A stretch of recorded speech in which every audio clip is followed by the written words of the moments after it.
ہاتھ پاؤں دھوتے وقت اچھی طرح ملنے چاہیے اور جوڑوں کو بھی دھونا چاہیے، یعنی کہ انگلیوں کے بیچ کے اندر بھی خلال کرنا چاہیے اور خوب مل کے جوڑ یہ دھونے چاہیے، کیونکہ جوڑوں کے اوپر جو بل ہوتے ہیں اس میں بعض اوقات ایسے ذرات یا جراثیم پھنسے رہ جاتے ہیں جو نہیں دھلتے تو وہ صحت کے لیے نقصان دہ ہوتے ہیں۔ ہاتھوں کو جب مل کے دھویا جائے گا تو اس میں آپ دیکھیے کہ ناخن کی جو جڑ ہوتی ہے بعض اوقات وہاں سے گوشت اکھڑا ہوا ہوتا ہے یا بعض لوگوں کا تھوڑا خراب ہوتا ہے تو اس میں پانی نہیں پہنچتا پوری طرح، یا میل مٹی پھنسی رہ جاتی ہے تو وہ دھلتی نہیں،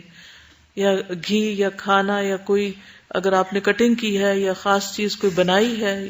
تو وہ بھی بیچ میں پھنس جاتی۔ بعض لوگ آٹا گوندتے ہیں تو وہ پوری طرح صاف نہیں کرتے اپنے ہاتھ کو، یا روٹی بناتے ہیں تو اس وقت ناخنوں کو پوری طرح صاف نہیں کرتے، جس سے آٹے کا کچھ حصہ چپکا رہ جاتا ہے اور وہ خشک ہو جاتا ہے، اور پھر اگر اس کے بعد وضو کرتے ہیں تو وضو نہیں ہوتا، اور اگر ہاتھ دھوتے ہیں تو وہ جگہ پھر بھی دھلتی نہیں، صاف نہیں ہوتی۔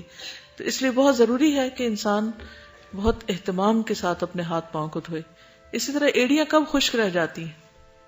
آج کل کے موسم میں عام طور پہ ایڑیاں خشک ہو جاتی ہیں، پورا جسم خشک ہو جاتا ہے، تو اس میں ایڑیوں کو پھر پراپر طریقے سے دھونا چاہیے، صرف اوپر سے پانی بہا لینا کافی نہیں، بلکہ ان کو مل کے دھونا چاہیے، یا اگر ایسا موقع ہو کہ رگڑ سکے تو ان کو رگڑ دینا چاہیے تاکہ ڈیڈ سیلز ہٹ جائیں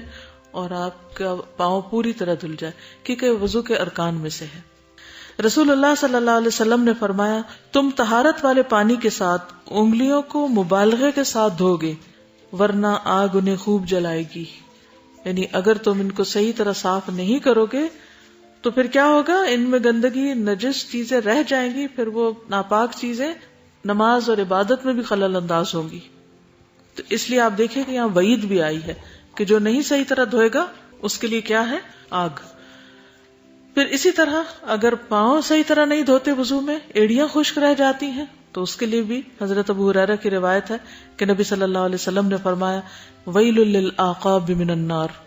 خشک ایڑیوں کے لیے آگ کا عذاب ہے۔ پھر انگلیوں کا خلال، نبی صلی اللہ علیہ وسلم نے فرمایا، میری امت میں خلال کرنے والوں کے لیے واہ واہ، حبذا، گڈ جاب، کتنا اچھا کام کیا۔ یعنی خلال کیا ہے، یعنی انگلیوں کو باہم ایک دوسرے کے اندر ڈالنا، پاؤں دھوتے وقت پاؤں کے اندر بھی انگلیاں پھیرنا، یعنی دو انگلیوں کے بیچ میں خلال کرنا۔ نعیم بن عبداللہ مجمر سے روایت ہے کہ میں نے ابو ہریرہ رضی اللہ عنہ کو وضو کرتے ہوئے دیکھا، بس انہوں نے اپنا چہرہ دھویا تو اس کو پورا پورا دھویا۔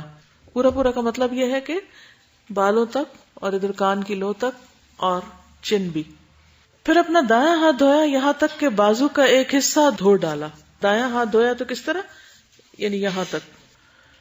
پھر بایاں ہاتھ بھی بازو تک دھویا، اور جو وضو کے لیے دھوتے ہیں تو پھر کونیوں تک۔ پھر اپنے سر کا مسح کیا، پھر دایاں پاؤں پنڈلی تک دھویا، پھر بایاں پاؤں پنڈلی تک دھویا، ٹخنے سمیت یعنی۔ پھر فرمایا، میں نے اسی طرح رسول اللہ صلی اللہ علیہ وسلم کو وضو کرتے ہوئے دیکھا، اور کہا کہ رسول اللہ صلی اللہ علیہ وسلم نے فرمایا، پورا اور کامل وضو کرنے کی وجہ سے تم لوگ قیامت کے دن روشن پیشانی اور روشن ہاتھ پاؤں والے ہوگے، بس تم میں سے جو طاقت رکھتا ہے وہ اپنی پیشانی اور ہاتھ پاؤں کے نور کو لمبا اور زیادہ کر سکے تو کر لے۔ یعنی دنیا میں جتنا اہتمام سے تم وضو کرو گے اتنی ہی زیادہ بہتر چمک پاؤ گے آخرت میں۔ یہ صحیح مسلم کی روایت ہے۔